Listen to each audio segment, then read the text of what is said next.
सलाम, नमस्ते, सत श्री अकाल। मैं हूं रज़ा और आप देख रहे हैं रज़ाग्राफी की फ़िलिस्तीन स्पेशल रिपोर्ट। आपको बता दूं, फ़िलिस्तीन में ज़बरदस्त झड़प हुई है। फ़िलिस्तीन के जेरूशलम के इलाके में रोज़ झड़प हो रही है। शाम होते ही झड़प बढ़ जाती है।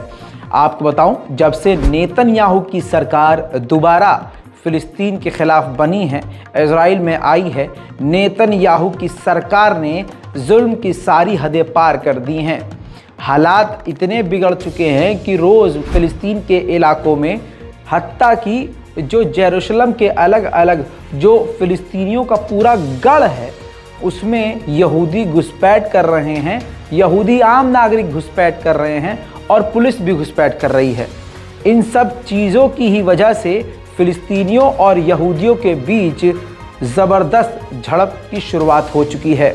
जेरूशलम के इलाके में रेड मारने के लिए जब इजराइल की मिलिट्री घुसने लगी तो सड़कों पर जब झड़प हुई और झड़प के बाद इजरायली मिलिट्री को रोकने के लिए सड़कों पर जेरूशलम के फ़िलिस्तीनी मुसलमानों ने जब टायर जलाए तो उस झड़प के बाद की जो तस्वीर है कुछ ऐसी थी।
वाह अकबर। दूसरी तरफ फ़िलिस्तीनी इलाकों में लगातार इजराइल की मिलिट्री घुसपैठ कर रही है, उनके मकानों को तोड़ रही है। आग लगाने के बाद उनको रोकने के लिए फ़िलिस्तीनियों ने जो बैरिकेडिंग करी थी उसको भी तोड़कर पुलिस फ़िलिस्तीन के इलाके में, जेरूशलम के अलग अलग इलाकों में घुसपैठ कर रही है। देखिए दोस्तों, आप जानते हैं इजराइल कितना भी ताकतवर हो लेकिन अंदर से है ही जड़ा ही। दोस्तों, आप जानते हैं बच्चों को दौड़ा दौड़ा कर इजराइल की सुपर पावर मिलिट्री गिरफ्तार कर रही है। फ़िलिस्तीनी बच्चों को फ़िलिस्तीन की मार्केट में दौड़ा कर ज़बरदस्ती गिरफ्तार कर रही है। देखिए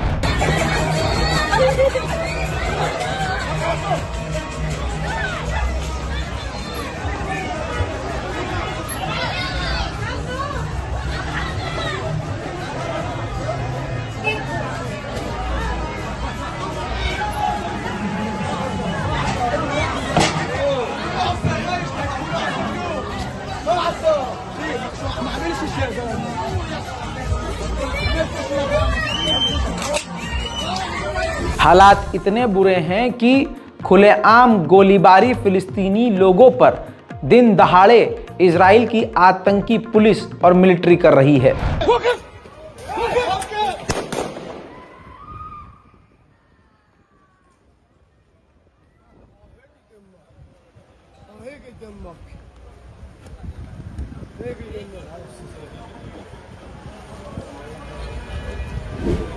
उधर मस्जिद अल अक्सा के अंदर भी रोज़ घुसपैठ यहूदी कर रहे हैं। ताज़ा तस्वीर ये देखिए, मस्जिद अल अक्सा पर, जी हाँ, ज़मीन पर लेट कर नतमस्तक होकर हाथ वाथ जोड़कर इस तरह से ये जा रहे हैं। और उसी मस्जिद अल अक्सा में, हाँ, वो ज़ियारत के लिए आते हैं जैसे मज़ार पर लोग आते हैं, तो ये वहाँ यहूदी पहुँच रहे हैं टोपी लगा लगा कर। और एहतराम अगर आप देखेंगे इसमें, मस्जिद अल अक्सा का ये इतना कर रहे हैं कि पीट करके नहीं निकल रहे हैं मस्जिद अल अक्सा की तरफ। लेकिन आप ज़रा इनकी बेगैरती देखिए, उसी मस्जिद अल अक्सा को ये तोड़ना चाहते हैं अपना टेम्पल बनाना चाहते हैं। उसी मस्जिद अल अक्सा के अंदर ये नाचते भी हैं। दोस्तों, अब इससे पहले कोई फिलिस्तीनियों के बुरे हालात को देखकर कोई आतंकी खुश हो, आपको बता दूं कि वही नेतन्याहू की सरकार के खिलाफ इजराइल के ही लोग, यहूदी लोग ही लाखों की तादाद में इजराइल की राजधानी तेल अवीव में ज़बरदस्त प्रदर्शन कर रहे हैं नेतन्याहू के घर के बाहर। और ये प्रदर्शन दिन रात चल रहा है, यहूदी सरकार के खिलाफ है। देखिए,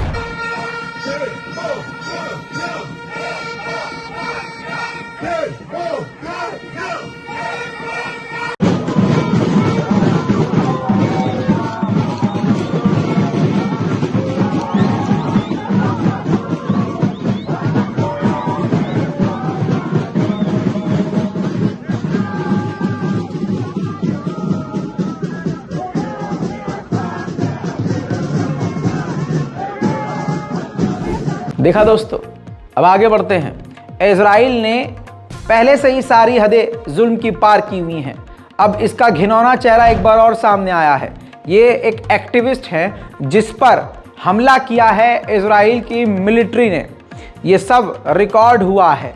आप देखिए किस प्रकार से ह्यूमन राइट एक्टिविस्ट को और जो टूरिस्ट भी आ रहे हैं वहाँ पर, उनको भी गिरफ्तार किया जा रहा है, मारा जा रहा है, रौंदा जा रहा है। जो महिला एक्टिविस्ट हैं उनके साथ भी गंदगी की जा रही है।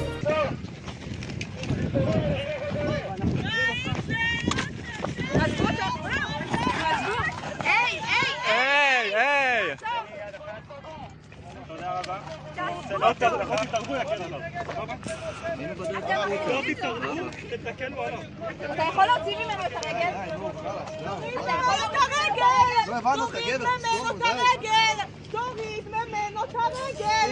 תוריד ממנו את הרגל! תוריד ממנו את הברך! אתה יכול להוריד ממנו את הברך?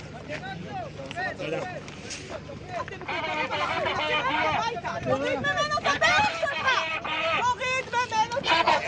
תוריד ממנו את הברך! יאללה, חלאס. תוריד ממנו את הברך! תוריד ממנו את הברך שלך! תוריד ממנו את הברך שלך! ללכת הביתה. לא, הבית לא שם. אתם לוקחים את הרגליים שלכם וחוזרים אחורה. दोस्तों, यह आपने देख लिया। दूसरी तरफ आखिर में आपको एक बड़ी खबर दे दूं। कल मैंने आपको बताया था कि अमेरिका ने फिलिस्तीन को धमकी दी है कि आप यूएन मत जाना इजराइल के खिलाफ। अब इंटरनेशनल कम्युनिटीज़ ने, खुद अमेरिका और बड़े बड़े देशों ने इजराइल पर प्रेशर बनाया, तो इजराइल आखिरकार फिलिस्तीन से बातचीत करके मान गया है कि वो जो 10,000 सेटलमेंट करने का प्लान कर रहा था और 10,000 फिलिस्तीनियों के मकानों को तोड़ने जा रहा था, वो डिले कर रहा है। यानी उसने वादा किया है, प्रॉमिस किया है फिलिस्तीन अथॉरिटी को कि फ़िलहाल वो किसी के मकानों को नहीं तोड़ेगा। मतलब वो जो नया प्रोजेक्ट, नए इलाके को तोड़ेगा, वो प्रोजेक्ट पोस्टपोन्ड कर दिया गया है, डिले कर दिया है, कुछ वक्त के लिए ख़त्म नहीं किया है। लेकिन इसके बदले इजराइल ने फ़िलिस्तीन से कहा है कि आप हमारे खिलाफ यूएन मत जाइएगा। फ़िलिस्तीन भी इस बात पर राज़ी हो गया है। दोस्तों, उधर आप बताऊं, मैंने आपको सुबह परसों जानकारी दी थी कि ईरान के ड्रोन के ज़रिए एक यहूदी के शिप पर हमला हुआ। दोनों तरफ से कोई बयानबाजी नहीं हुई थी, लेकिन नेतन्याहू ने इल्ज़ाम लगा दिया है, मान लिया है। नेतन्याहू ने इस बात को कह दिया है कि वो हमला ईरान ने किया था। मेरे दोस्तों, इस स्पेशल रिपोर्ट में इतना ही। हाथ उठाइए, फ़िलिस्तीनियों के लिए दुआ कीजिए, लेकिन फ़िलिस्तीनियों के साथ साथ भारत के मुसलमानों के लिए भी दुआ करें। मैं हूं रज़ा और आप देख रहे थे रज़ाग्राफी। जय हिंद।